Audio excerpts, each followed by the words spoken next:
안녕하세요.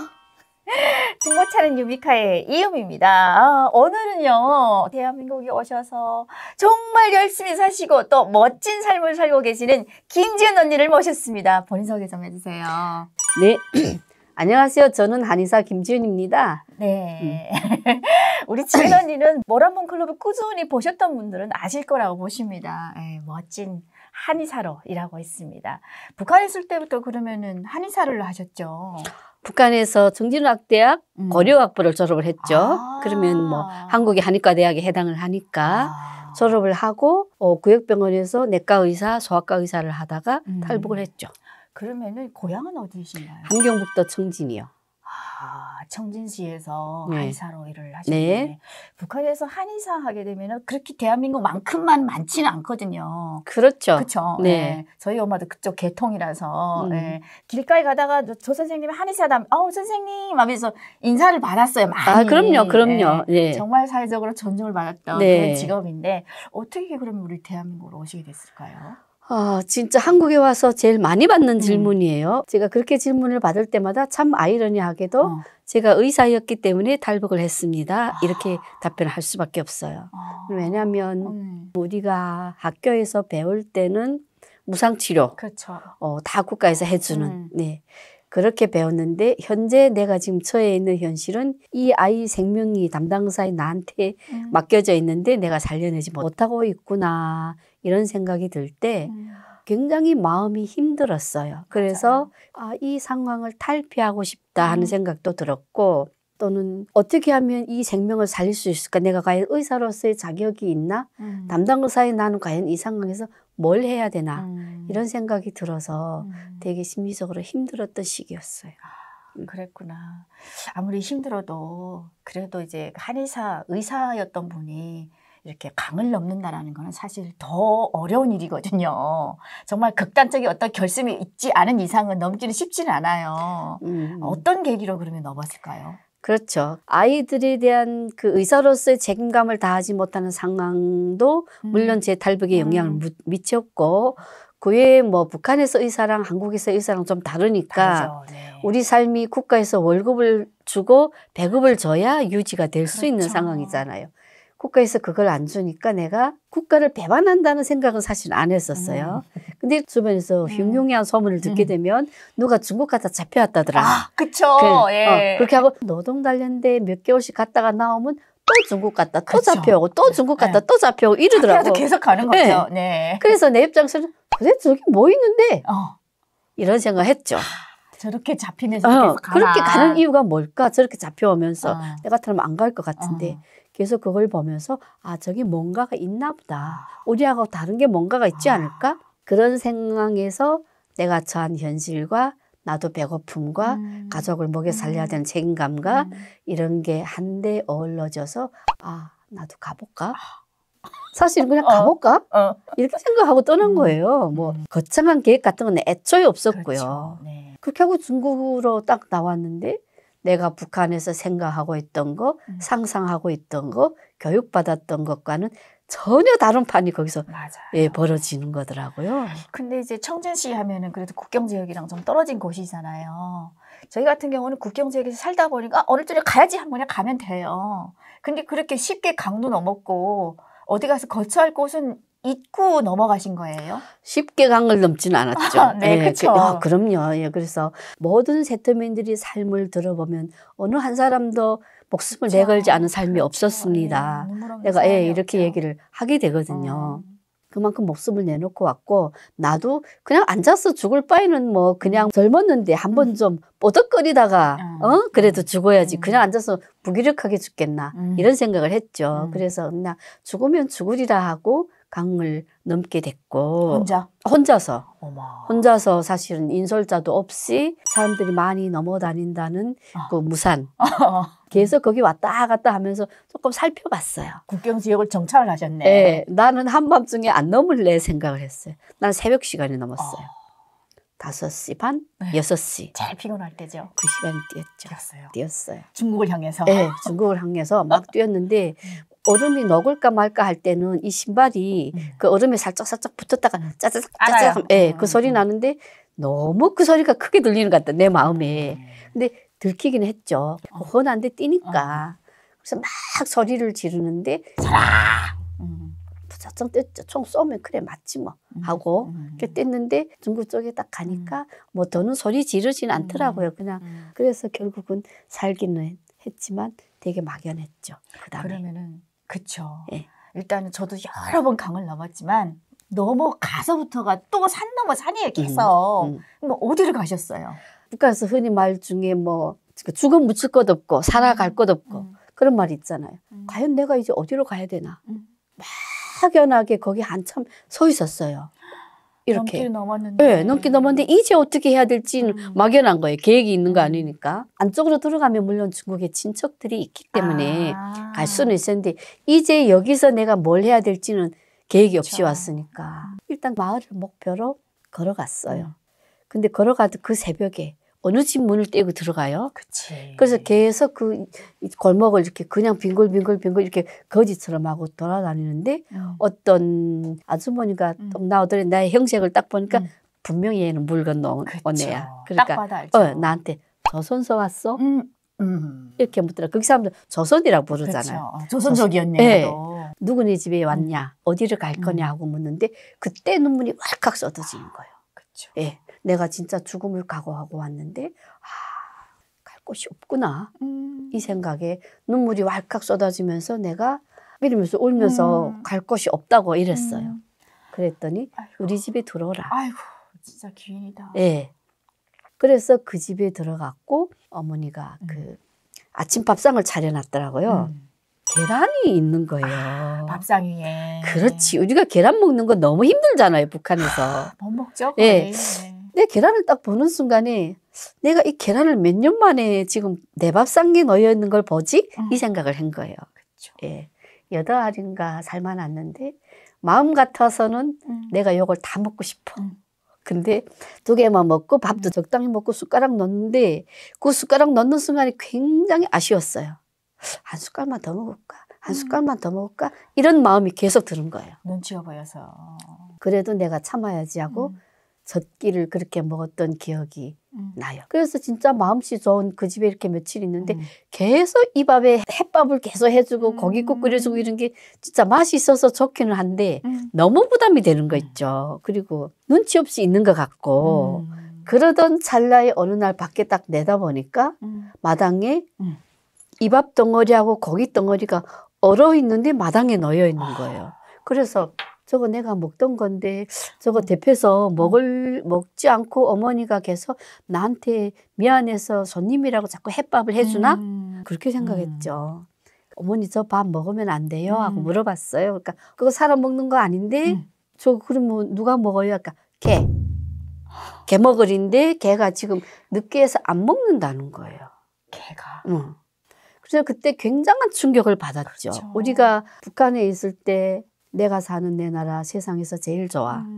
그 당연하다고 생각을 했고 이랬는데 그 말을 듣는 순간에 머리가 한번 빵 하고 맞는 생각이 딱 그렇죠. 들고 북한에서 저런 밥을 누가 먹을까? 이런 생각했어요. 간부들도 먹기 힘들죠. 그렇지. 당일꾼, 보위부 먹을 수는 있겠지만 1년 365일 먹기 싫어서 버릴 정도는 아닌 거예요. 네.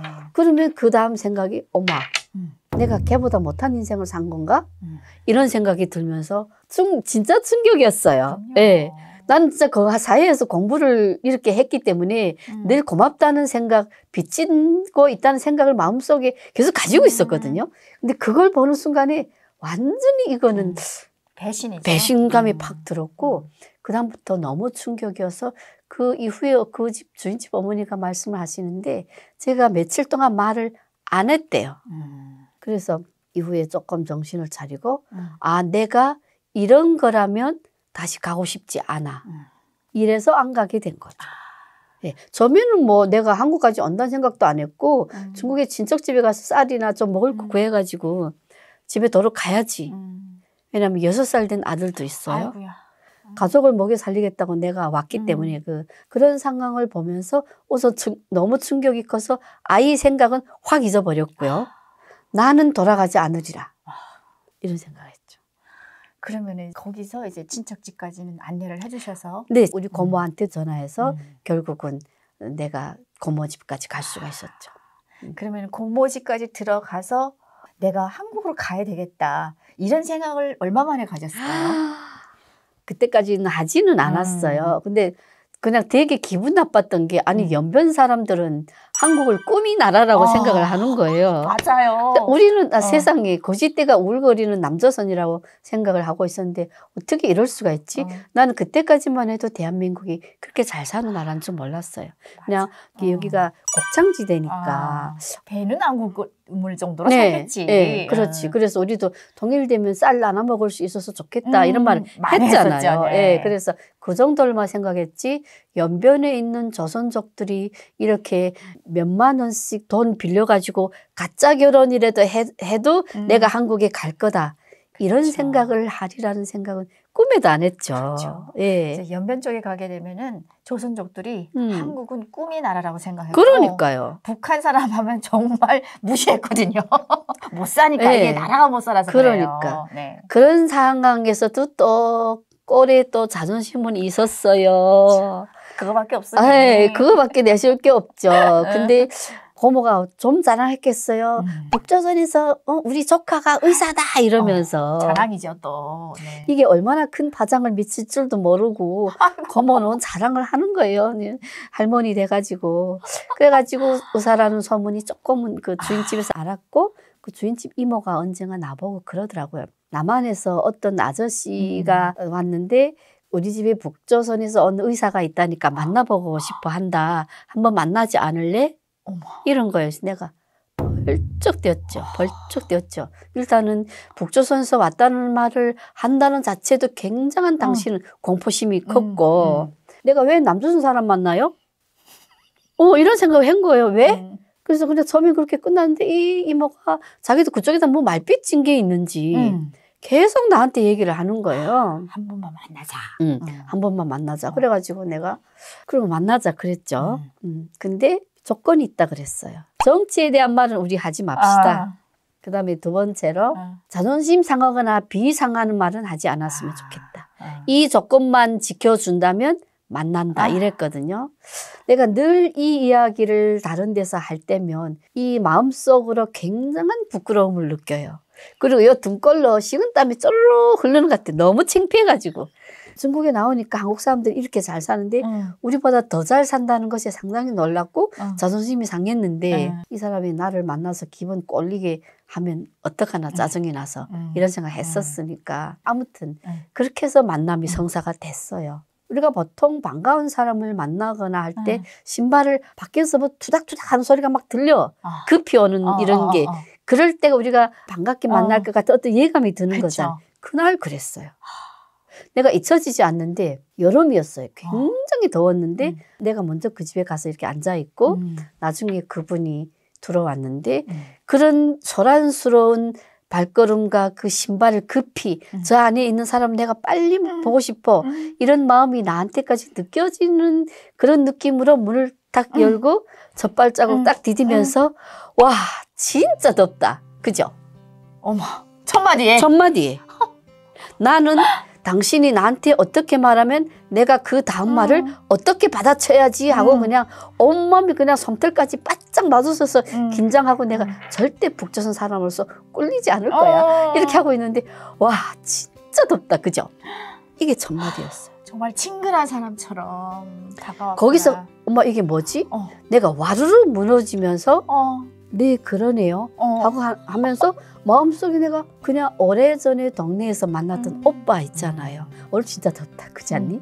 이런 말 하는 듯한 느낌을 딱 받으면서 마음속으로 아 이게 남조선 사람이구나. 이게 동포구나. 이게 혈육이구나. 이런 생각을 거기서 훅 들어오는 거예요. 이 안에. 그렇게 하고 그분이 말과 제스처와 이런 것들이 상당히 따뜻했고 편안했어요. 그리고 나중에 그 이모가 나한테 옷 한 벌 해준다고 백화점 가서 옷을 이렇게 사주는데 이모가 나한테 이렇게 비싼 옷을 사줄 이유가 없는데 하고 옷을 사주셨어요. 나중에 어느 정도 시간이 지난 다음에 이모가 말하는데 그 돈을 그 아저씨가 주고 갔다.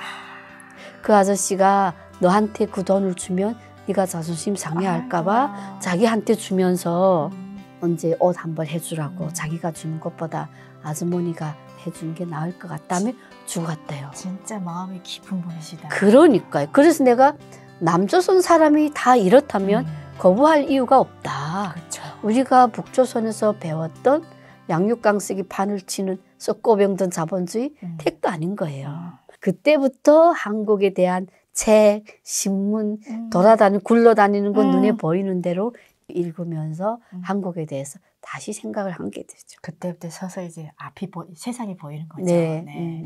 대한민국에 대한 또 동경도 생기고. 그럼요. 예. 그러면 그렇게 하시다가 어떻게 돼서 그럼 대한민국으로 오시게 된 거예요? 그렇게 또 사시다가 어떻게 그러면 우리 대한민국까지 오시게 된 거예요? 시골에서 살다가 한번 또 감옥에 또 잡혔죠. 공안에. 아이고야. 예. 그럼 북송됐다가 오신 거예요? 아니요. 마을 사람들과의 관계가 되게 좋았던 것 같아요. 중국 그 시골 마을에 가면 치보라는 게 있어요. 내가 그렇게 잡히게 되니까 치보가 공안으로 찾아온 거예요. 그래서 내보내달라. 그래서 그 공안에서 내가 이틀 밤인가 잤어요. 그 다음에 치보가 나를 데리고 나오면서 그 사람이 지금 이 길로 우리 마을에 못 들어간다. 너 어디 가고 싶은 데 있느냐 이러더라고요. 북경 가고 싶습니다 하고 얘기를 했죠. 그러니까 그 사람이 목단강에서 북경 갈 수 있는 기차표를 이미 떼가지고 가라. 북경에 딱 들어왔는데 아무 데도 갈 곳이 없는 거잖아요.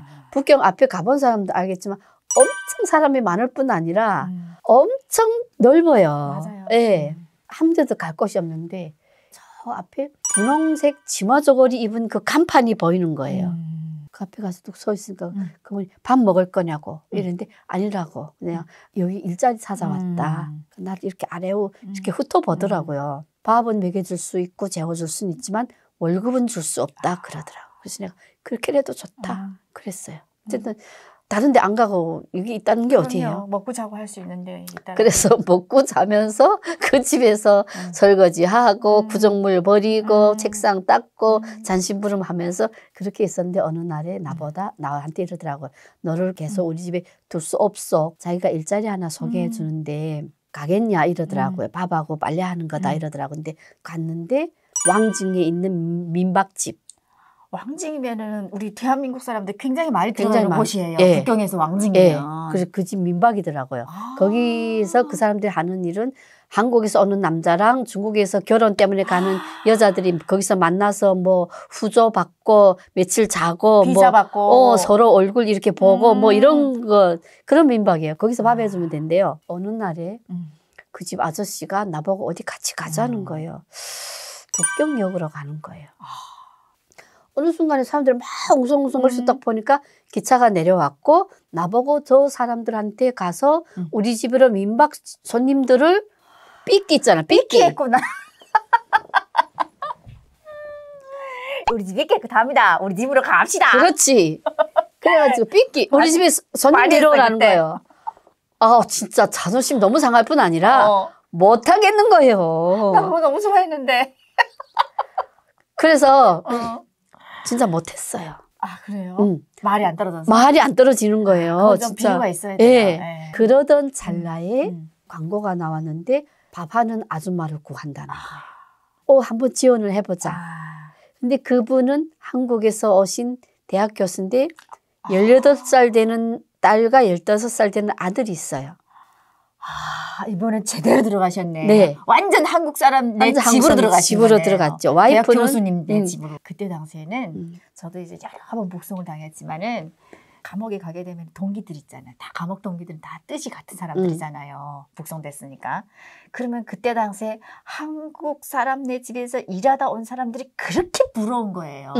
근데 북한에서 그대로 얘기하면 잡혀가요. 지금 종신이에요.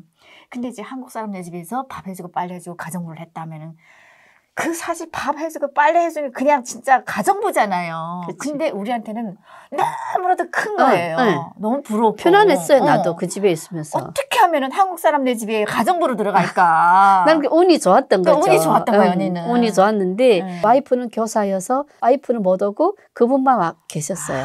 그래서 와이프가 없어서 입주는 못하고 새벽에 일찍 가서 밥하고 청소하고 이런 거 했는데 그분은 참 예심이 있었는데 젊은 애들은 내 손맛으로 내가 한 밥을 먹는 게 입에 안 맞았던 거예요. 어느 날에 샌드위치를 만들어 달라고 나한테 그랬는데 이 샌드위치가 뭔가가 그다음부터 나는 고민인 거예요. 그렇죠. 이걸 어디 가서 물어봐야 되지? 내가 그 왕징에 있는 어떤 아파트 지하에서 간이 침대 놓고 살았어요. 거기에는 이렇게 나처럼 남의 집에서 밭출바하는 아줌마들이 많이 살았는데 그래서 어찌어찌 하다가 대략적으로 거기서 이렇게 만드는 거구나 하는 걸 보기라도 했으면 내가 만들 수 있겠는데 보지도 못했으니까 그냥 거기서 말 듣고 만든다는 게 어떻게 만들었겠어요. 그래서 아무튼 샌드위치라고 만들었어요. 그걸 그냥 받아가지고 휴지통에 팡 하고 던졌어. 세상에 한 번도 본 적도 없고 먹어본 적도 없는 음식을 어떻게 만들어. 이름도 처음 들었는데.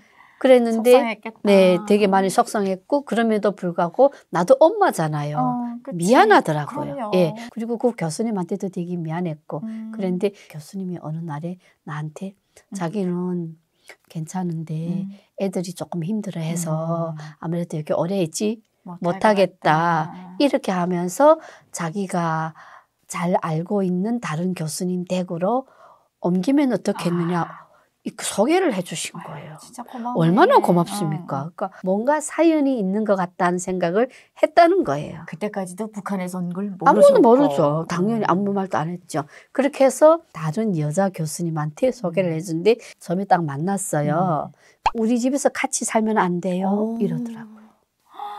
아휴, 진짜 이번에는 제대로 된 기근을 만나셨어요. 그러니까. 그래서 제가 답변하기가 너무 곤란한 거예요. 왜 또? 아니 왜냐면 어떻게 남의 집에서 같이 산단 말을 하겠어요. 근데 남편도 대학 교수인데 남편이 못 오고 자기는 아들하고 살고 있으니까 나보고 여기서 같이 살자. 침대 2개 붙여놓고 안방에서 서희 같이 자자는 거예요. 아들이랑 같이. 세상에. 굉장히 많이 갈등을 했지만 내가 그렇게 하고 싶은 거예요. 나도 여기서 살고 싶다. 예, 되게 뽀대 날 것 같아. 나중에 일은 네 끝이야. 살까 봐. 이래서 그분한테 살겠다 그랬어요. 그러면 이제 그 집에서 같이 살면서 이제는 정말 우리는 다른 문화잖아요. 네. 북한이나 우리 대한민국이랑 문화가 완전 하늘 땅 차이예요. 완전 달라요. 그러면 처음 접한 일들도 굉장히 많았을 거고 생활 습관이라든가 이런 것들도 굉장히 많이 달랐을 텐데 같이 생활을 하시면서 제일 놀랬던 건 뭐예요? 이거는 감동이에요. 우선 자기가 집에 있을 때는 청소를 안 하는 걸로 들어갈 때부터 얘기했어요. 같은 여잔데 누구는 청소하고 누구는 앉아 있습니까? 세상에 진짜로? 네, 인격적으로 나를 대해줬어요. 그러니까 자기는 다른 친구들이랑 가보면 이렇게 한 사람은 뭐 청소 돌리는데 다리 이렇게 들었다 저렇게 들었다 하는 걸 좋게 보여지지가 않았다. 그리고 다 똑같은 인격체다. 하는 일이 다를 뿐이지 아주머니도 다 똑같은 인격체이기 때문에 청소는 자기가 출근한 다음에 보지 않을 때 혼자 있을 때 각자가 자기 일을 하는 거 그렇게 했었어요. 그래서 이렇게 한국 사람네 집에 들어가서 가정부 일을 하다가 나오신 분들은 많이 배워요. 네. 그래서 북한에서 잡혀나서 감옥에서도 숭숭숭 도는 말이 한국 사람네 집에 들어가서 일하게 되면은 정말 다른 세상에서 일하는 그렇구나. 것 같다. 이런 얘기를 많이 맞아요. 하거든요. 그러다 보니까 이렇게 저렇게 얘기하다 보니까 내가 지나왔던 삶, 물론 이 지나왔던 삶이라는 게 망짱 거짓말이에요. 계속 거짓말을 하고 있어요, 내가. 계속 하죠. 예, 이거 자꾸 물어보는 거 싫은데 한 집에 있으니까 둘이 같이 밤에 한 이불 덮고 누워 있는 거잖아요. 그 5살 되나 애를 가운데다 놓고. 그러니까 둘이 또 비슷한 나이 또래잖아요. 온갖 얘기를 하고 있는 거예요, 둘이서. 남자 얘기도 하고 뭐 어찌고저찌고 하는데 그 여자 이야기는 수준 높은 얘기였을 거고 내 이야기는 수준 낮은 얘기였을 거고 맨날 빚진 이야기, 뭐 엄마 정신병자 되고 없는 엄마를 또 팔아먹어 엄마 정신병자 되고 엄마를 간호하느라고 내가 학교도 못 가고. 왜냐면 이 친구가 계속 나한테 아주머니 왜 공부 못했습니까? 아주머니 공부했으면 되게 잘했을 것 같은데 왜 공부 못하셨어요? 공부 좀 하시지. 속에서는 말하고 싶은데 속 터지는 거죠. 말을 못하고 나는 하는 사이였다. 이렇게도 말하고 싶었는데. 그러니까 나한테 컴퓨터 할 줄 아세요? 하고 묻더라고. 그래서 내가 모릅니다. 그랬을까? 노트북을 책상에 꺼내놓고 가면서 요거 요렇게 누르면 켜는 거고요. 요렇게 누르면 끄는 거니까 오늘 한번 집에서 요거 해보래. 그래서 낮에 집에 있을 때는 이렇게 껐다가 켰다가 껐다가 켰다가 이거 계속 해보고 있었고 그걸 다 익히니까 다음번에는 이렇게 켜고 이거 해보세요. 이렇게 과제를 주고 가는 건데 내가 곧잘 또 그거 잘 따라 했어요. 그런데 내가 이 집에서 고맙다고 또 생각했던 부분이 뭐냐면 늘 쇼핑을 가잖아요. 그러면 슬리퍼 한 짝, 뭐 반바지 하나, 립스틱 하나라도 내 거 꼭 따로 사가지고 오는 거예요, 여자가. 그러다가 어느 날에 코리아나 화장품에서 북경에 나와서 약간 뭐 그런 행사를 했어요. 근데 자기가 그 행사를 간대요. 근데 나보고 같이 가재요. 그래서 내가 그런데 행사에 한 번도 못 가봤다. 그랬더니 약간 상류층이라고 하는 사람들이 오는데 한번 가보면 여러 가지를 느끼실 수가 있어요. 한번 가봅시다. 그러면서 나를 그 행사에 데리고 그러니까 간 거예요. 한국에서 와서 개최하는 행사였네요. 그렇죠. 그러니까 그 행사가 되게 멋있는 거예요. 음식도 되게 근사하고 우리가 흔히 이렇게 TV랑 보게 되면 뭐 진짜 와인잔 들고 돌아다니면서 안녕하세요 뭐 이렇게 하는 행사인 거예요. 거기로 데리고 갔는데 거기 가서 다른 교수님한테 이 여자분이 우리 집에서 함께 계시는 분입니다 하고 나를 소개를 하는 거예요. 너무 고마웠고 그렇죠. 내가 지금까지 북한을 떠나서 중국에서 이렇게 살면서 이렇게 사람 대접을 받아본 적이 없고 북한에서도 내가 이렇게 사람 대접을 받아본 때가 있었나 이런 생각이 들더라고요. 그렇게 그 집에서 1년 남아 있었어요. 그리고 내가 그러다가 이분이 기간이 돼가지고 자기가 한국에 들어가게 된 거예요. 그러면서 나한테 얼마 후면 자기가 한국에 들어간다. 그러면서 나한테 자기가 하고 싶은 말이 있다 그러더라고요. 뭔데요? 내가 아주머니한테 초청장을 보내면 한국에 들어오실래요? 대신 조건이 있습니다. 그냥 우리 집에서 일해주세요. 내가 아기 하나 더 낳고 싶습니다.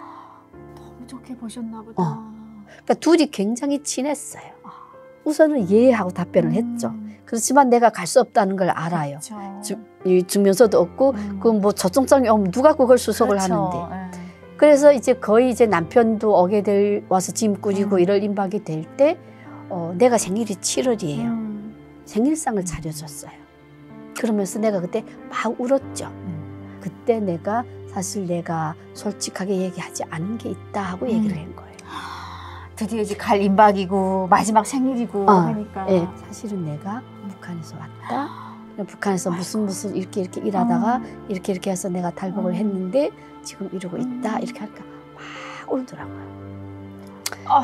그래서 거기서 둘이 손 붙잡고 막 울었어요. 울만하죠. 그랬더니 왜 진작 말씀하지 않으셨어요? 그러면 더 잘해줄 걸 그러더라고요. 지금까지 충분히 잘해주셨고요. 내가 진작에 얘기했으면 이렇게 서로가 우리가 편안하게 있었을까요? 장 씨예요. 장 교수님. 그래서 내가 말을 못했는데 내가 죽더라도 장 교수님과 함께 했던 이 시간이 내 인생에서 정말 잊혀지지 않을 것 같다. 내가 그렇게 얘기했죠. 그렇게 하고 둘이 하여튼 붙잡고 막 울었어요. 그렇게 하고 이 사람은 자기가 남편하고 같이 들어가면서 나한테 과제를 줬어요. 뭘? 북경에 어디 가게 되면요.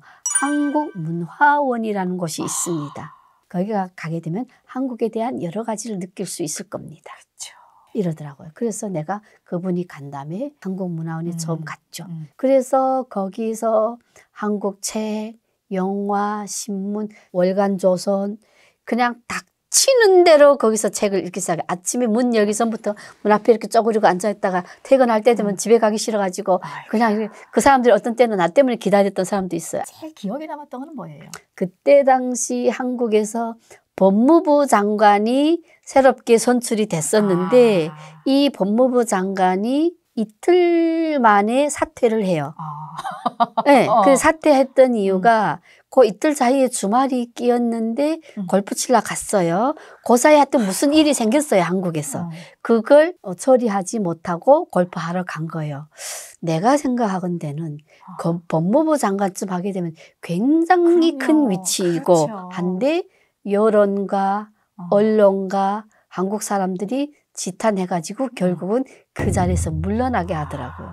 놀랍지. 예, 이게 만약 북한에서 있었다면 이런 일이 일어날까? 없죠. 예. 죽었다 깨도. 예. 네. 이게 한국이기 때문에 이런 일이 가능하다. 이런 것이 민주주의인가 보다. 그 신문을 보면서 진정한 민주주의를 알게 되신 그렇죠. 거잖아요. 그래서 내가 그동안 봐왔던 장 교수님이나 처음에 조선족 집에 있을 때 왔던 그 나한테 처음 만났던 그 아저씨나 이런 사람들을 생각하고 내가 책에서 보는 이런 것들을 생각을 하게 되면 한국과 못 살 이유가 없다. 그쵸. 정말 따뜻한 사람들이고 내가 북한에서 받았던 교육과는 상상도 할 수 없는 그런 현실 세계가 한국에 있구나.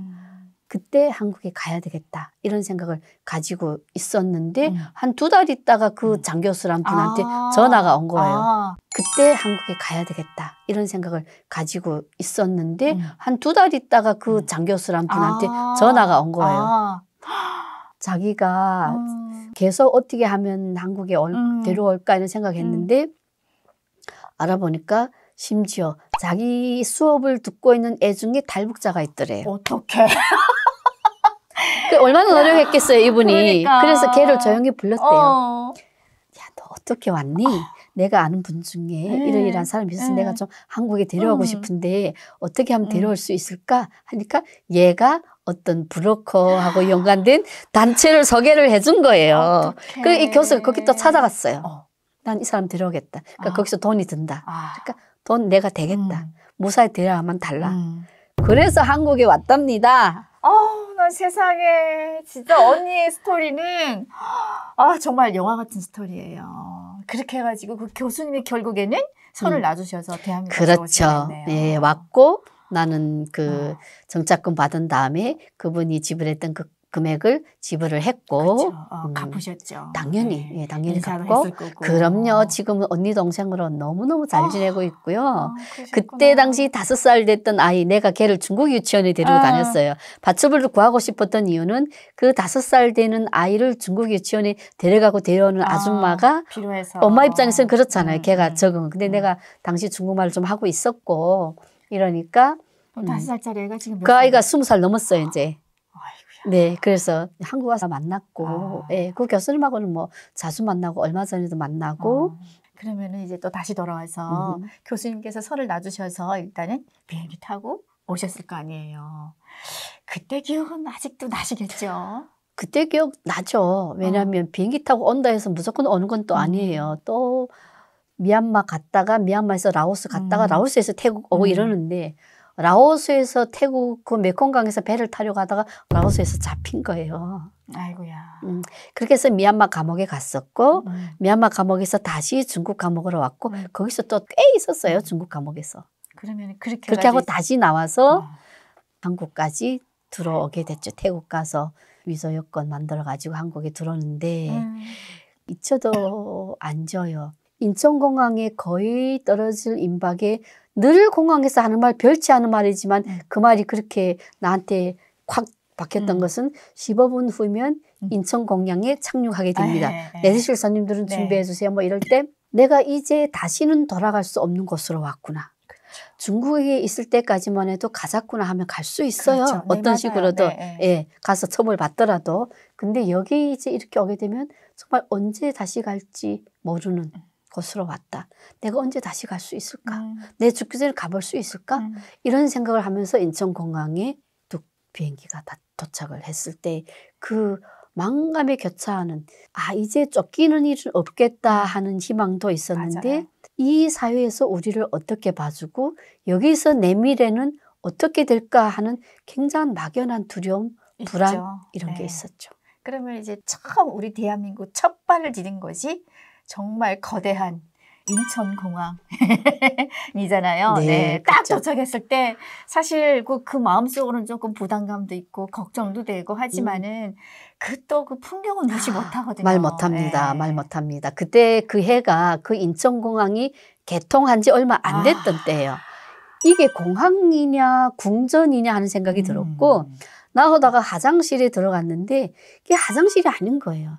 그래서 그때 그런 생각했어요. 나 그냥 이 화장실에서 살아도 되는데 너무 좋은 거예요. 너무 깨끗하니까. 너무 깨끗하고 물도 공항 곳곳에 틀면 이렇게 먹을 수 있는 물이 다 있어요. 그렇지. 네, 너무 공항이 멋있어가지고 진짜 대단하다 대한민국이. 그 전에 방콕에서 비행기 탈 때 방콕 공항도 괜찮게 커요. 그리고 방콕 공항도 크다고 생각했는데 한국 공항에 와보니까 방콕은 끝도 없어요. 그렇죠. 예, 그래서 그런 때 굉장히 많이 놀랐고 또한 놀랐던 부분이 뭐냐면 방콕에서 아시아나 타려고 밤에 12시에 비행기를 타느라고 거기 서 있는데 맨 한국 사람이야.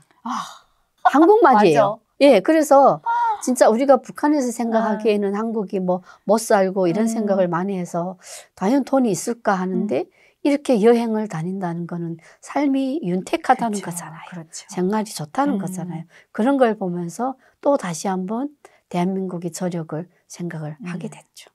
그러면 또 거기서 이제 공항 구경도 하고 그렇게 하고 이제 갔을 거 아니에요, 국정원으로. 그쪽에서 에피소드는 있을까요? 국정원에서 공항에 데리러 나와요. 맞아요. 예. 근데 우리는 되게 불안하잖아요. 어떤 방에다 이렇게 앉혀놨는데 어떤 사람이 쑥 들어오면서 잘 오셨습니다. 환영합니다. 이러면서 사탕 하나씩 이렇게 주는 거예요. 4명이었어, 우리가. 3월 14일. 화이트데이예요. 오늘은 한국에서 남자가 여자한테 사탕 주는 날입니다. 이런 거예요. 거기서 긴장이 한번 휙 풀렸죠. 이런 날도 있구나. 예. 아, 사탕을 준다는 이런 날도 있구나. 근데 화이트데이는 절대 안 잊어버려. 제 2의 생일이에요. 그렇게 그 직원이 그걸 줄 때 마음이 되게 따뜻했고 그 긴장함이 확 풀렸고 그랬어요. 그렇게 하고 공항에서 데리러 와서 차 타고 이렇게 기관으로 오니까 다 깨지지 하니까 샤워부터 시키고요. 샤워하고 나오니까 그 나오는 그 문 앞에 깨끗한 옷 한 벌과 화장품이 딱 놓여 있는 거예요. 맞아요. 그때 깜짝 놀랐어요. 예. 그 화장품도 보니까 우리가 중국에 있을 때 그 이나영 씨가 계속 광고하던 화장품, 보던 화장품, 그 화장품 가지고 방이 다 배송된 거 이렇게 올라오니까 거기 또 이렇게 박스 안에 간식거리도 잔뜩한 거예요. 그때 진짜 깜짝 놀랐어요. 사람 대해서 우리를 함부로 대하지는 않겠구나 하는 위안이 있었고 화장품 하나까지 신경 쓰리라는 생각도 안 했고요. 그런 것이 되게 고마웠어요. 그러면 또 그때 당시에는 언니가 입국하신 연도가 언제쯤 되신 거죠? 2002년도 3월 14일. 올해 딱 20주년이에요. 됐구나. 네. 그때는 하나원에 있었나요? 그렇죠. 국정원 있다가 조사받고 하나원 가죠. 하나원 갔죠. 있었구나. 그럼 그때 당시에 이제 하나원의 생활은 그쪽에서 있었던 에피소드 기억난 거 있으세요? 많죠. 우선 하나원 그 시설이 너무 좋았어요. 그쵸. 방도 따뜻했을 뿐 아니라 더운물 찬물 나온다는 것도 너무 좋았고 그리고 거기서 여러 명이 옥자거리며 같이 생활하는 것도 좋았는데 텔레비도 잘 나오고 음식도 되게 그냥 깔끔하게 여러 가지를 해줬고 그리고 교육을 되게 다양하게 해줬어요. 정말 좋았던 거는 뭐냐면 좋았다기보다 놀라웠던 거죠. 북한에서 알고 있을 때 한국 사회는 되게 깝깝하고 막말해서 인간성이 없는 것 같은 느낌을 많이 받았죠. 예, 그런 교육을 주니까. 근데 여기서 받는 교육 중에 심성수련 교육이라는 게 있었어요. 사람이 어떻게 마음을 따뜻하게 가져야 되고 상대를 어떻게 배려해야 되고 이런 교육을 받고 있는데 한국에서 이런 교육을 해주는구나. 자본주의 사회에서는 이런 교육을 안 하는 줄 알았어요. 그래서 그런 교육을 받으면서 되게 고차원적이다 이런 생각을 많이 하면서 좋았어요.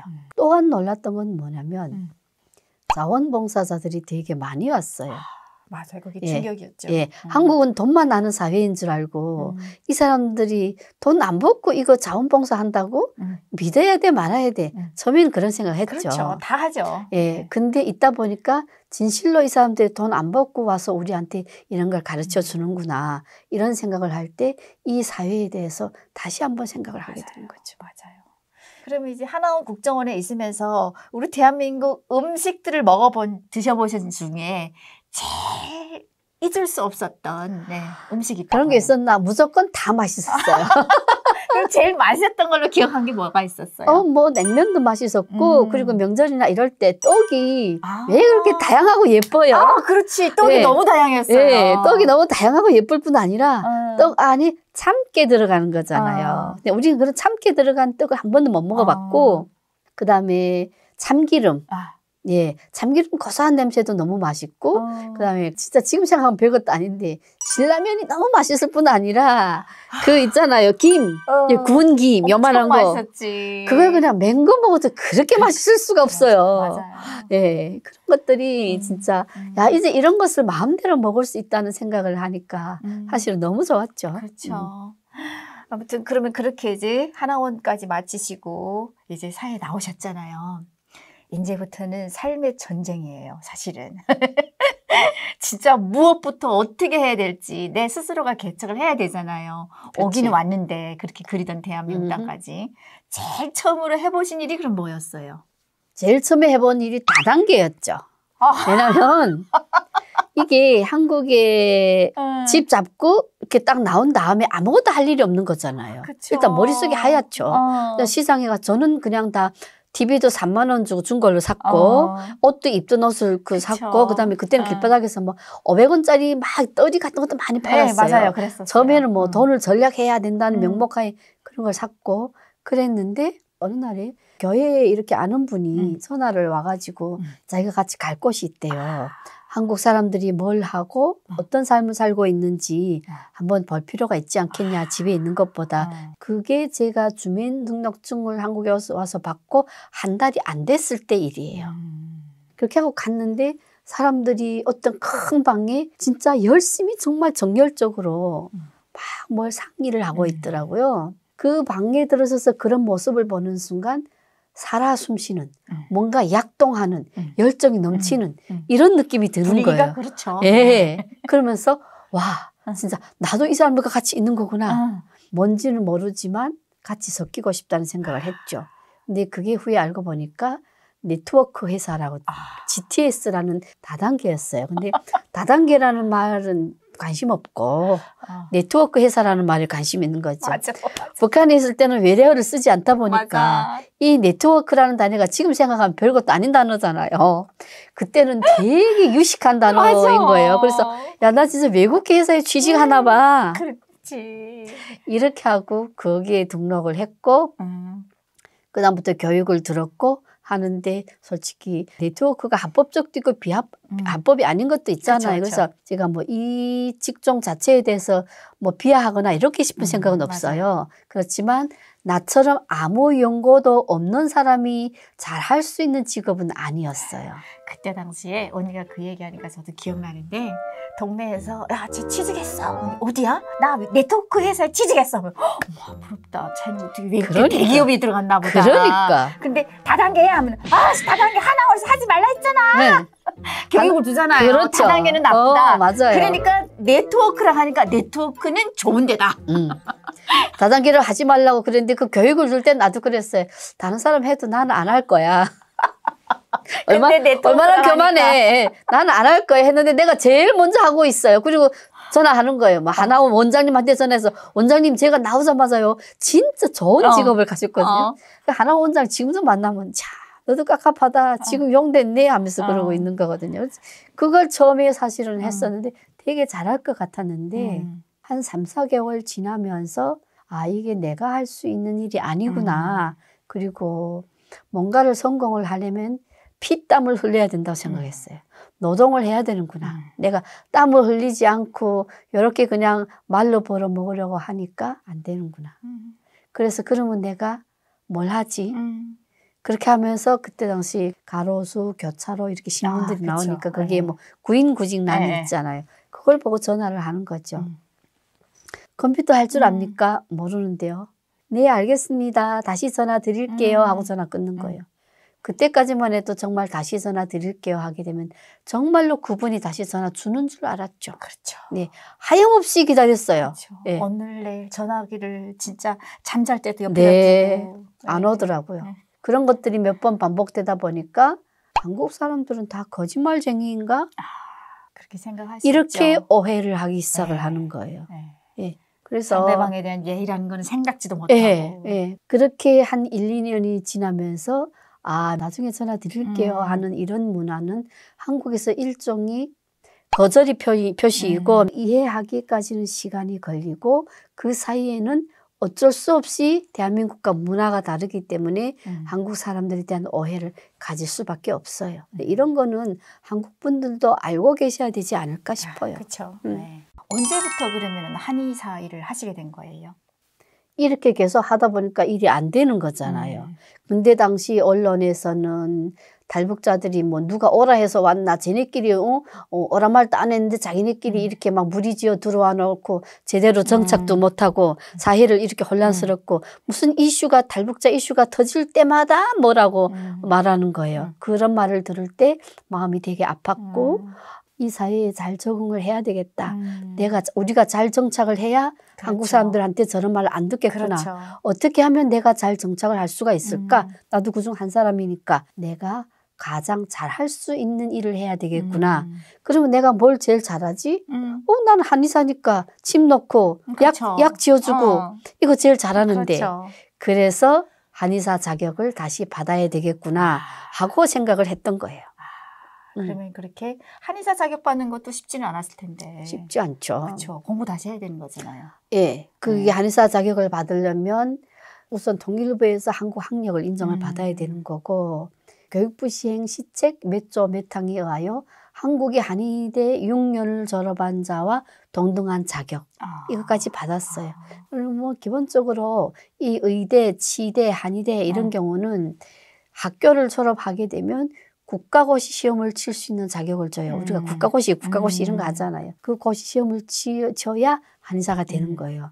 그 고시 시험을 치려면 한의대를 졸업한 자격증이 있어야 되는 거예요. 그래서 저 같은 경우에는 한국 한의대를 6년을 졸업한 자와 동등한 자격을 받았기 때문에 나는 시험 칠 수 있다고 생각을 했고 시험은 보건복지부 관할이에요. 보건복지부에 갔더니 보건복지부에서 안 됩니다. 북한에 가서 당신이 의사할 때 소지하고 있던 서류를 띄어가지고 오세요. 뭐야. 어떻게 갔다 오라는 거예요, 그러면은? 야. 그래가지고 내가 그분한테 알겠습니다. 그러면 난 현재 지금 대한민국 주민등록증을 가지고 있고 대한민국 국민입니다. 내가 북한에 갔다 오는 경우 북한 사람을 접촉을 하게 되며 그 경우 국가보안법과 어긋나지 않는다는 서류를 국가적 차원에서 발급을 해주세요. 가서 가져올게요. 서류. 그랬더니 그건 못한대요. 진짜 황당하다. 네. 그때 내가 미래가 없다는 생각을 했죠. 죽고 싶다. 우선 자존심이 너무 상했고 북한을 그렇게 떠나온 것도 내가 마음에 죄책감이 있는데 여기서 이렇게 산다는 거는 그래 여기가 끝인가 보다. 돈은 다단계로 다 잃었지. 아무것도 없죠. 일전 한 푼. 그러면은 한국에 오셔서 얼마 만에 그러면 한의사 자격증을 정확히 취득하신 거예요? 정확히는 2009년도 대학을 졸업하면서죠. 2002년도에 들어왔고 7년 만에. 그래서 국회의원들한테 편지를 썼어요.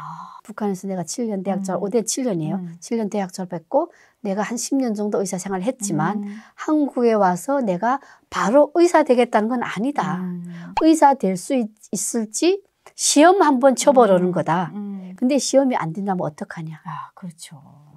그랬더니 이게 국회에 상정이 됐고 결국은 국정감사에 참고인 자격으로 참가를 하게 된 거예요. 그랬구나. 예, 국정감사 하게 되면 뭐 참고인 부른다 어쩐다 여야가 협의하고 이런 게 있잖아요. 그때 그 참고인으로 내가 참여를 해서 여야 국회의원들을 설득을 했어요. 그래서 통과됐어요? 그렇죠. 한국의 의사들이 생명을 살리는 공부를 했다면 북한 의사도 생명을 살리는 공부를 했습니다. 그렇죠. 절대 우리가 생명을 짓밟는 공부는 아닙니다. 다만 한국의 의료 수준에 비할 때 우리가 조금 못할 수는 있다. 그래서 그걸 좀 더 배우겠다는데 왜 그것마저 안 되느냐. 해결해 달라. 이렇게 청원을 넣었던 거죠. 그래도 언니가 청원을 넣음으로 해서 국회에서 통과가 되고 통과가 됐고 지금은 시험 칠 수 있잖아. 그래서 나는 대학을 다니면서 또 많이 배운 거 있기 때문에 현재는 뭐 남한과 북한에서 한의과 대학 정규과정을 다 다닌 사람은 한반도 7, 8천 명이라 만 명이라고 생각하면 나 혼자예요. 진짜 대단하십니다. 네. 그래서 아무튼 지금 새로 오시는 분들은 한국 그 한의대나 의대나 다시 다니지 않아도 시험 칠 수 있는 자격을 가질 수 있게 됐다는 것만으로도 난 너무 고맙고 그렇죠. 잘 됐다고 생각해요. 남북한에 우리 한의 기술을 다 갖고 있는 거예요. 간단하게 비교를 한다면은 우리 대한민국이랑 북한이랑 한의, 그러니까 북한에서는 동의학이라 그리고 대한민국에서는 지금 북한 고려학. 고려학으로 바뀐 거죠. 그리고 대한민국에서는 한의학이라고 하잖아요. 뭐가 제일 달라요? 우리가 그 학문적인 얘기로만 우선 먼저 말한다면 한국은 관리 위주예요. 치료 위주가 아니에요. 그러니까 그러고 보니까 맞네. 네, 관리 위주라는 것은 치료는 안 한다 또는 못 한다의 개념이 아니고 기본적으로 한국은 생활 수준이 높기 때문에 사람들의 평균 수명도 길고 어떻게 하면 내가 앞으로 더 내 삶이 윤택해질 수 있느냐 끊임없이 내 몸을 관리하는 차원에서 한의원을 이용하는 경우가 많고 북한은 철저히 조금 수준 낮은 치료 위주죠. 무조건 아픈 거 고쳐야 돼.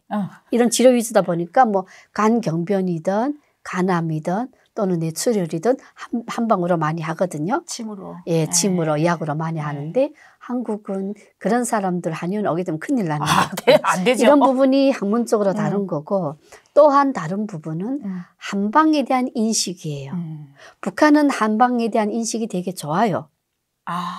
그렇죠. 예, 한국보다는. 근데 한국은 양방쌤들이 한방에 가면 절대 안 돼.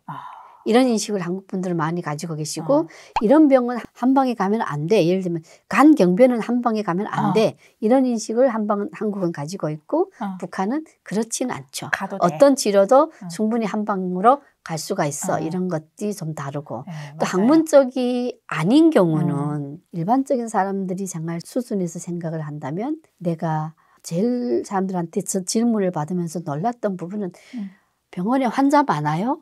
이 질문. 왜 환자 많아야 됩니까? 병원에 환자가 없어야 좋은 사회 아닙니까? 처음에 내가 이렇게 답변을 했어요. 아픈 사람이 없는 사회가 좋은 사회다. 이거는 분명히 북한에서 받았던 교육이 여파예요. 네, 맞아요. 사람이 많아야 좋지. 돈 버는데. 그렇죠. 처음에는 철저히 여기는 자본주의 사회예요. 처음에는 그렇게 생각 안 한 거예요. 왜 사람이 많아야 돼요? 없어야 되지? 이게 당연하다고 생각을 한 거고. 두 번째로는 돈 받는 건 너무 힘들었어요. 예. 북한에서는 무상치료였으니까. 예. 근데 여기도 돈을 우리처럼 이렇게 좀 젊은 사람들한테서 받는 건 괜찮은데 노인분들한테는 1,500원이나 2,000원 받는데 그냥 여기 꼬깃꼬깃 한 돈을 꺼내서 그게 1,500원인지 1,600원인지 그 100원에 굉장히 민감해요.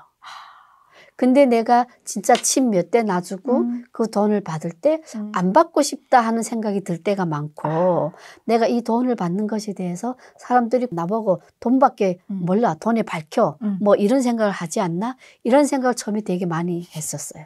예. 아직까지는 북한 사회 물이 덜 빠지셨네요. 그때는 그랬죠. 지금은 잘 받습니다. 그럼요. 예, 그때는 그랬죠. 근데 친구가 그러더라고. 야, 너 점심은 어떻게 해결해? 그래서 점심 저 아래 식당 저 지금 밥 맛있어. 사 먹어. 그러니까 얼마야? 6,000원. 그러니까 너 그 집 그 밥값이 본전이 얼마인지 아니? 나한테 이러더라고. 몰라. 그러니까 1,500원이나 한 2,000원 할걸? 그런 걸 네가 4,000원 더 주고 사 먹는 거야. 그거는 거기에 들어간 재료, 노력, 그다음 임대료 이런 게 다 들어가기 때문이고 사람들이 1,500원 본전이 든다는 거 알지만 6,000원 주고 그 밥을 사 먹을 때는 그만한 게 다 있다고 생각하기 때문에 사 먹는 거야. 네가 지금처럼 이런 식으로 생각하면 대한민국에 정착 못해. 못하죠. 네. 그럼요. 네. 사람들이 네가 돈 그걸 다 받는다 해서 너한테 뭐라 안 해. 그럼요. 당연한 거죠. 더 받으려고 그냥 막 진짜 속이 환히 보이는 수 쓰지 않으면 되는 거고 네가 할 수 있는 거 최선을 다하면 돼. 그러면서 내가 생각을 바꿨죠. 최선을 다하면. 그렇죠. 이게 뭐냐면 북한에서는 무상 치료라고 하잖아요. 그만큼 치료도 안 돼요. 안 돼. 네. 네. 왜냐면 지금 의사가 받는 게 없기 때문에. 네. 돈도 지금 다 뭐 시장에 가서 사와야 되는 그렇죠. 근데 우리 대한민국은 무상 치료제가 아니에요. 여기는 철저하게 여기는 돈을 줘야 돼요. 그렇기 때문에 의사 선생님들도 돈을 받기 최선을 때문에 다해요. 최선을 다하는 맞아요. 거예요. 지금 제가 하고 그렇게 하고 있고 네. 돈 어떻게 하면 안 미안할까? 어떻게 하면 안 부끄러울까 하니까 내가 받은 만큼 최선을 다하자. 그게 치료가 될 수도 있고 안 될 수도 있지만 최선을 다하자 하는 그런 마음을 가지게 됐고 또한 놀랐다는 거는 광고를 해야 된다는 것이 놀랐어요. 의료가 왜 상업화해야 됩니까? 의술은 인술입니다. 이런 생각을 물론 그게 틀린 말이 아니지만 너무 그렇죠. 웃긴 말이기도 합니다만. 네, 마케팅이 중요하죠. 네, 네. 근데 마케팅이 중요하구나 하는 것도 네. 이렇게 하나하나 자본주의 사회에 적응을 하며 네. 가는 거죠. 다만 오버하지 않으려고 노력은 그렇죠. 하죠. 여기는 이제 개인 병원이 많고 북한에는 이제 국유 병원이지 국가병원. 그러다 보니까 북한에는 한의원이라 해도 그렇게 많지 않잖아요. 병원에 네, 한의원이 거의 없죠. 없죠. 근데 큰 병원 안에 한의과가 따로 있는 따로 것뿐이지. 있죠. 네. 네. 근데 이제 우리 대한민국은 개인 병원이 많다 보니까 이게 마케팅을 잘 해야지 내가 혼자 갖고 있는 병원이 아니기 때문에 환자들을 이렇게 오게끔 할 수 있거든요. 그래서 마케팅이 필요합니다. 네, 힘들지. 그것도 또한. 적응하는 데까지 그런 게 필요한 거예요. 네, 근데 지금은 뭐 다 적응을 했으니까 그렇긴 하죠. 네. 그러면은 또 이렇게 침을 놓는 게 북한에는 정말 깊숙이 이자처럼 무슨 간 경화가 와도 침을 놓고 치료를 한다고 얘기를 하잖아요. 정말 깊이 찌르잖아요. 근데 우리 대한민국은 정말 살짝 찌르더라고요. 이게 너무 다르더라고요. 너무 다르고 침 자체가 한국 침은 되게 가늘어요. 아, 그러니까. 그리고 북한 침은 안 아파. 두껍죠. 그렇게 해서 들어가는 침감도 되게 강하고 조금 강하게 하는 게 있는데 한국 분들은 조금 강한 걸 약간 거부해요. 아, 그러니까. 부드러운 걸 좋아하시고 예, 가능하면 안 아프고 좋아하시고 처음에는 아니 자극이 있어야 좀 통증이 멈추지 이런 생각을 했는데 지금 이제 적응이 되다 보니까 가능하면 환자가 안 아프게 하면서도 또 치료도 되고 나쁜 건 아니다 생각이 되는 거 그렇게 조금씩 바뀌었어요. 처음에는 그것도 되게 놀랐어요. 당연히 아프지. 그래 제꼬챙이를 찍는 게 뭐 안 아프겠나. 속을 녹여가는 거지. 아니 진짜 당연히 제꼬챙이를 찌르는 게 아픈 거지. 이러긴 해요. 근데 맞아. 예, 안 아프면서 치료가 되면 훨씬 낫죠. 그렇죠. 지금은 적응을 하기 때문에 환자들한테 침 넣을 때 절대 안 아플 거예요. 안 아프니까 걱정하지 마세요. 이렇게 침 넣으면서 안 아프죠? 이렇게 하면서 넣고 예, 그러거든요. 그래서 그런 것도 우리가 배워가는 거고 적응해가는 과정이 아닐까 싶어요. 제가 지금 기억하고 있는 거는 부항이 여기는 다 뭐라고 할까? 그 기계식이라고 할까? 쫙쫙 이렇게 막 이렇게 해가지고 공기를 빨아내잖아요. 북한에 있을 때 부항은 뭐 병원에 가면은 부항단지가 따로 있어요. 근데 이제 집에서 그러니까 집에서 간장 공기나 컵을 가지고 병원까지 가기 싫고 하니까 이제 집에서 부항을 많이 떴는데 맞아요. 저도 그랬었거든요. 그래서 집에서 물 마시는 컵에다가 그 불을 이렇게 해가지고 딱 붙였는데 지금 제가 기억나는 게 붙였는데 떼지지를 않은 거예요. 떼는 거 잘 떼야 돼요. 떼는 거 잘못되면 살 날아간다 그러더라고요. 살 뜯어져요. 그게 떼지지를 않아가지고 제가 있는데. 너무 아픈 거예요. 너무 빨아대니까. 그래서 결국에는 옆집에 가서 옆집 아저씨 보고 떼달라고 그랬던 기억이 나는데 떼는 게 중요해요. 여기는 부항이 너무 좋더라고요. 그리고 여기가 또 좋은 이유는 내가 그 치료하면서 좋은 이유는 일회용을 쓴다는 것이 위생적이고. 예, 그거는 굉장히 중요하고 사람들이 그 문명기 수준을 나타내는 거잖아요. 물론 지금은 북한도 약간 일회용을 주사기도 쓴다고 하긴 하더라고요. 그래도 이렇게 이게 일회용을 쓰는 것이 당연시 돼야 되는 거거든요. 예, 근데 아직 북한이 그렇지는 못하다는 것이 마음이 아프고 좀 위생적이어야 된다 하는 생각이 사실 많이 들고 가끔 환자들도 물어보는 분이 계세요. 이거 쓰고 버리나요? 하는데 무조건 한 번 쓰고 버립니다. 그럼요. 예, 무조건 한 번 쓰고 버립니다. 재활용하면 큰일 나죠. 네, 제가 부항도 재활용 안 합니다.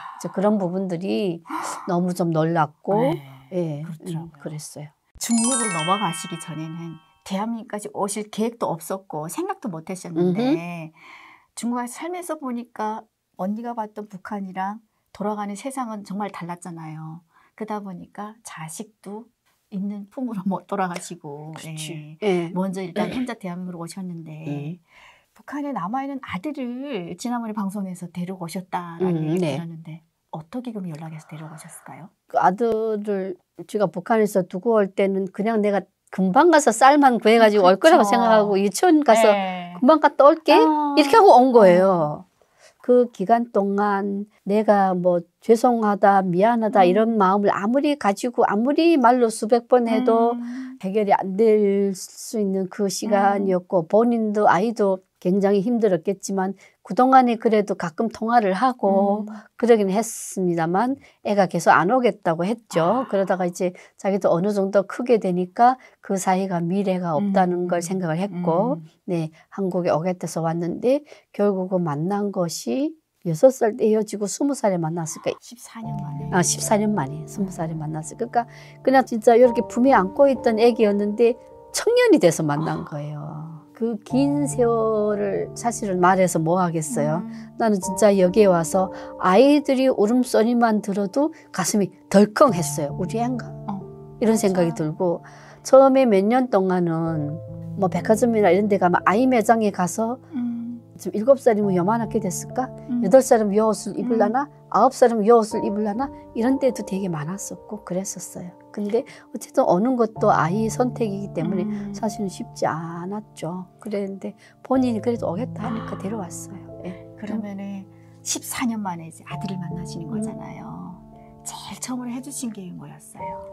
우선은 아이가 우리가 하나원에 있는 거잖아요. 그러면 면회를 갈 수가 있는 거잖아요. 그래서 면회 날이 잡혀가지고 면회를 가는데 되게 내 마음이 긴장되더라고요. 그럼요. 어떻게 생겼는지도 모르겠고 그리고 이게 딸도 아니고 아들이기 때문에 사실 그 부분이 되게 좀 그렇거든요. 근데 그래도 내가 엄마기 때문에 뭔가를 해야 돼서 우선은 내가 그동안 제일 해주고 싶었던 거 따끈한 밥 한 끼.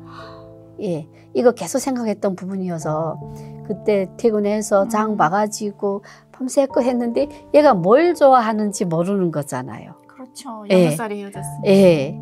그래서 그냥 내 추측으로 내가 좋아하는 거면 이 아이도 좋아하지 않을까 하는 어쩌면 이거는 기대심이었을 수도 있는데 그래서 내가 좋아하는 국과 반찬 해가지고 가지고 갔어요. 정문에 이렇게 서 있고 그 호명에 의해서 아들은 이렇게 엄마 쪽으로 걸어오는데 30m, 20m, 10m, 5m쯤 오는데 이제 거의 그냥 심장이 여기 그냥 난 튀어나오려고 이렇게 하는 이런 상황이 딱 됐는데 딱 이렇게 마주섰는데 앉지도 못하겠더라고요. 너무 미안해서. 예, 그래서 그냥 손을 이렇게 덥석 잡았어요. 그렇게 보니 아무 말도 안 하고 가만히 있더라고요. 얘도 아무 말. 자기도 어색하겠죠. 아무 말도 안 하고 가만히 있고 음식 해온 거 그 군대 면회소처럼 있죠. 다른 방에서 거기서 같이 밥을 먹을 수 있게 됐어요. 밥을 이렇게 먹을 때 내가 조금 더 용기를 냈죠. 아들아, 너무 미안한데 부탁이 있다. 그러니까 뭐냐고 그러더라고. 내가 이 밥 젓숟가락을 한 숟가락 떠서 너 입에 넣어주면 안 될까? 내가 그랬어요. 그러니까 그렇게 하자 그러더라고요. 그래서 밥 이렇게 두고 거기다가 새우 그때 해가지고 새우 반찬 해가지고 이렇게 주는데 내 손이 얼마나 떨리겠어요. 그럼요. 이게 그냥 팍 부들부들 이렇게 떨고 있는데 아들이 내 손 쑥 당기다가 이렇게 훅 빠는데 그냥 거기서 그냥 둘이 그냥 확 하고 울고 우리 애도 그냥 눈물 그냥 폭풍같이 눈물을 흘리는 거예요. 그래서 둘이 한참 이 밥을 입에다 물고 삼키지도 못하고 씹지도 못하고 그냥 이렇게 물고 막 울고 나도 막 울고 그렇게 굉장히 많이 울었죠. 근데 뭐 내 입장에서는 미안하다 말해도 아무 의미가 없고 걔가 그 6살부터 20살까지 그 살았던 세월이 엄마가 여기서 미안하다 한다 해서 그게 해소되겠어. 그거 하니까 미안한 말도 못 하겠더라고요. 너무 이것으로 그 시간들을 쓸어버리려고 하는 것 같은 느낌이 드는 거예요. 그렇게 하고 그날 거기서는 헤어졌어요. 그 다음에 이제 한번 얼굴을 봤으니까 통화를 또 할 수가 있는 거잖아요. 예. 내가 늘 한국에 와서 그동안 이렇게 살면서 한국 엄마들이 부러웠던 부분이 있어요. 왜냐하면 늘 이렇게 통화를 하고 마지막에는 아들 사랑해, 딸 사랑해 그치. 이런 말 하는 거잖아요. 내가 진짜 저거 해보고 싶다. 이런 생각을 되게 많이 했었어요. 근데 자식이 없으니까 못했는데 어느 날에 아들하고 통화를 하면서 마지막에 전화 끊으면서 아들 사랑해. 조용하더라고요. 한국 남자들이 이런 말을 받기가 어렵잖아요. 그렇죠. 북한 네. 남자아이들이. 예, 북한 남자아이들이 사랑해 하는 말도 웃기고 그렇죠. 생판 엄마라고 몇십 년 만에 나타나가지고 이것도 되게 웃기고 연인들끼리도 잘 안 하는데. 예, 가만히 있더라고요. 너무 좀 당황했고 어색했던 것 같아요. 그래도 일단은 했어요. 우선 해야 되니까. 그렇게 하고 그 다음에 통화할 때 또 했어요. 아들 사랑해. 약간 반응이 있는 거예요. 뭔가를 반응을 해야 될 것 같은데 자기도 어색하니까 아무 말도 못하고. 그래서 나 약간 그렇게 제수 취한 것만 해도 고마운 거죠. 세 번째 할 때 또 아들 사랑해 했더니 저도요. 세 번째 만에. 그렇게 해서 조금 서로가 마음이 풀렸고 그렇게 하고 하나원의 교육이 다 끝나고 이제 내가 데리러 나왔고 이제 정식 오늘 처음 우리 집에서 나랑 같이 자는 날이에요. 그쵸. 딸도 아니고 아들이에요. 남자예요. 그리고 그동안 계속 헤어져 살았고 서로의 패턴이 아무것도 모르는 거예요. 그래도 우리는 엄마하고 아들이기 때문에 어떤 식으로든 여기서 부대끼면서 그렇죠. 서로가 엄마로 아들로 인정하면서 살아야 되는 거예요. 내가 이 문제를 어떻게 해결할 것인가. 이런 고민을 개인적으로 굉장히 많이 했었어요. 예. 여기서 어긋나기 시작을 하게 되면 서로가 따로 놀기 시작하게 되면 정말 그럼요. 서로가 적응이 어렵죠. 그랬는데 전날에 집에 이제 와서 저녁 밖에서 먹고 들어왔어요. 그래서 먹고 이제 자려고 이렇게 하여튼 집에 이렇게 들어온 다음에 애한테 어쩌면 처음이자 마지막 부탁인데 정말 들어줬으면 하는 부탁이 있다. 그러니까 뭐냐고 그러더라고. 이렇게 말하면 네가 내 말을 믿을지 모르겠지만 한 번도 너를 잊어본 적은 없다. 그럼요. 너무너무 보고 싶었고 지금 내 눈앞에 이렇게 네가 있다는 게 너무 꿈만 같고 하는데 내 기억 속에 너는 6살 때 아들이다. 그래서 나는 그 모습을 계속 기억하고 있는데 지금 이 순간 오늘 엄마랑 발베개 하고 같이 누우면 안 될까? 그랬어요. 아휴, 진짜. 그러니까 너무 행복한데 너무 마음이 아파. 그치. 그렇게 하겠다 그러더라고. 그래서 내가 20살 된 아들, 머리 이따하게 큰 거, 내 침대에 같이 가슴에 꼭, 젖가슴에 이렇게 꼭 얼굴 받고 이렇게 하고 한참 있었는데 지도 울고 나도 울고. 그렇죠. 아무튼 그렇게 지냈는데 저는 그렇게 했던 그 행위들이 되게 잘했다고 생각을 해요. 그럼요. 예, 그렇게 전날 밤을 보내고 그야말로 이제 정말 아들과 엄마로 한 집에서 살고 했던 거죠. 정말 대단하십니다. 그러면 아드님은 지금 오셔서 뭘? 애는 여기 와서 학교 다녔고 대학원 다녔고 지금 아직도 공부를 하고 있어. 자기가 원하는 게 또 있나 봐요. 박사 과정을 지금 공부를 하고 있는 거고. 어떤 박사죠? 법학. 예. 법학이구나. 예. 그래서 사람들이 저한테 왜 법학이냐 이렇게 물론 뭐 그 얄팍한 수도 있습니다. 왜냐하면 이건 그냥 여담처럼 하는 건데 내가 한의사기 때문에 한의학 박사 받을 수도 있는 거예요. 의학으로. 근데 한국이 나보다 훨씬 유능한 한의학 박사들이 많습니다. 제가 그분들과 경쟁하기에는 많이 부족하고 그럼에도 불구하고 법학으로 공부를 했던 이유는 남북한이 보건의료 통합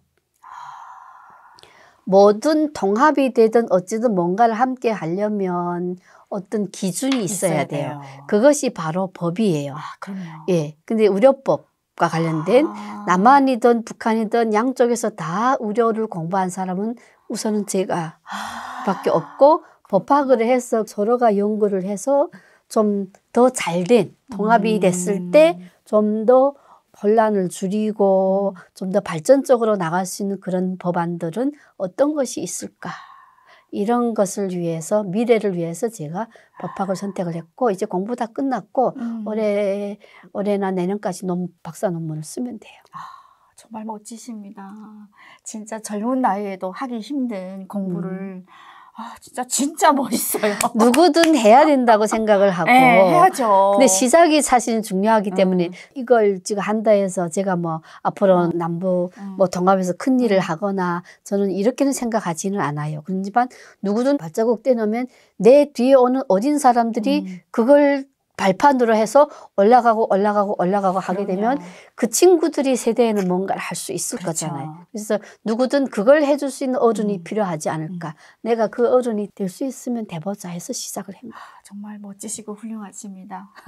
통일을 위해서 이렇게 미리 다 이제 준비를 하신 거잖아요. 지금 대한민국에서 누구보다 잘 정착을 하시고 본보기가 되는 사례인데 우리 후배들한테 지금 공부하고 계시는 친구들도 굉장히 많거든요. 대한민국 오셔서. 그렇죠. 네, 그런 친구들에게 말씀 한마디 한번 해주신다면. 이제 제가 50이 넘었잖아요. 그러니까 굉장히 많은 부분들을 생각을 하면서 지금까지 왔어요. 세터민들한테 하고 싶은 말은 포기하지 않았으면 좋겠다는 거예요. 맞아요. 제일 중요하죠. 제가 여기까지 온 과정 중에 왜 포기하고 싶은 생각이 없었겠어요. 놔버리고 싶은 생각이 수없이 많았지만 저는 어떤 선택을 했느냐. 나는 포기하지 않는 선택을 했습니다. 그래서 끝까지 가다 보면 종착점에 이른다. 맞아요. 우리가 인생이라는 건 마라톤이라고 생각을 하고 첫 바퀴를 빨리 돌아도 마지막 바퀴 잘못 돌면 결승선에 늦게 가고 마지막에 속력 낸다 해서 갈 수 있는 게 아니기 때문에 자기 패턴대로만 가면 되고요. 마지막에 들어와도 박수 받을 수 있는 운동 경기는 마라톤밖에 없을까? 마지막에 들어오는데 왜 박수 쳐주나요? 이렇게 물으면 저는 그렇게 답변하고 싶어요. 그 힘든 과정을 이겨낸 그 시간이 주는 박수가 아닐까. 그래서 아무리 힘들어도 주저앉지 않고 가게 되면 끝까지 간다. 그래서 종착점은 도착을 한다. 그러기 때문에 힘든 과정은 누구한테나 다 있으니까 절대 포기하지 않았으면 좋겠다 하는 말씀을 드리고요. 한국에 지금 34,000여 명이 세터민들이 와 있습니다. 정말로 다 희망을 가지고 성공을 하려고 왔는데 이 사회의 삶이 결코 넉넉지는 않아요. 여러분들도 한국 분들도 넉넉지 않는데 그 가운데서 열심히 살려고 노력을 하고 있는데 저는 그분들을 조금은 이렇게 편안하게 바라봐 줬으면 좋겠다 하는 바람이에요. 우리가 통일하지만 통일이 될지 안 될지는 모르겠습니다만 그런 남북한이 처하여 있는 그런 큰 의미를 생각하게 되면 거기서 정말 큰 일을 할 수가 있는 사람들은 세터민들이에요. 세터민들 가운데는 여러분들이 알고 계시는 국회의원도 있고 나 같은 의사도 있고 버스기사 하시는 분도 있고 시골에서 벌 키우는 분도 계세요. 그 사람들이 그 하고 있는 일이 다른 것에 따라서 급수가 나눠지는 것이 아니라 저는 그 세터민이라는 하나로만 보고 대해줬으면 좋겠다는 바람이에요. 북한을 변화시키고 북한에서 긍정적인 걸 이끌어낼 수 있는 일은 의사에서 더 많이 할 수 있다는 건 아니고요. 오히려 밑에서 버스기사 하는 사람이 내 가족한테 한국이 좋은 사회예요. 이렇게 말할 수 있을 때 그 힘이 훨씬 더 커요. 그래서 통일, 한반도, 남북 이렇게 큰 카테고리 안에서는 모든 탈북자들을 동일하게 봐줬으면 좋겠다는 생각이 들고 조금은 한 걸음 뒤에서 그럴 수도 있지. 틀린 게 아니고 다른 거니까. 이렇게 바라보면 우리가 서로가 잘 지내지 못할 이유가 없지 않을까. 여러분들이 세터민들을 그렇게 봐줘서 세터민의 친구가 되면 우리는 또 여러분들의 모습 속에서 대한민국이 고차원적인 삶을 이해하게 되고 그걸 북한에 있는 가족한테 맞아요. 굉장히 괜찮은 사회야. 이렇게 말할 때 한국의 위상이 더 올라가지 않을까. 이렇게 생각을 합니다. 아, 진짜 멋진 말씀이십니다. 아, 역시 공부하신 분이라서 그런지 오늘 진짜 명언의 말씀만 남겨주시네요. 아이고, 부끄럽네요. 네, 항상 내가 하고 있는 일에 최선을 다하고 있는 우리 언니의 모습이 정말 보기 좋습니다. 네. 오늘 또 이렇게 먼 길까지 와주셔서 너무 감사드리고. 너무 뜻깊은 시간이었어요. 아, 그래요? 삶을 통째로 이야기했어. 아직 뭐 멀었죠. 더 하려면은. 네.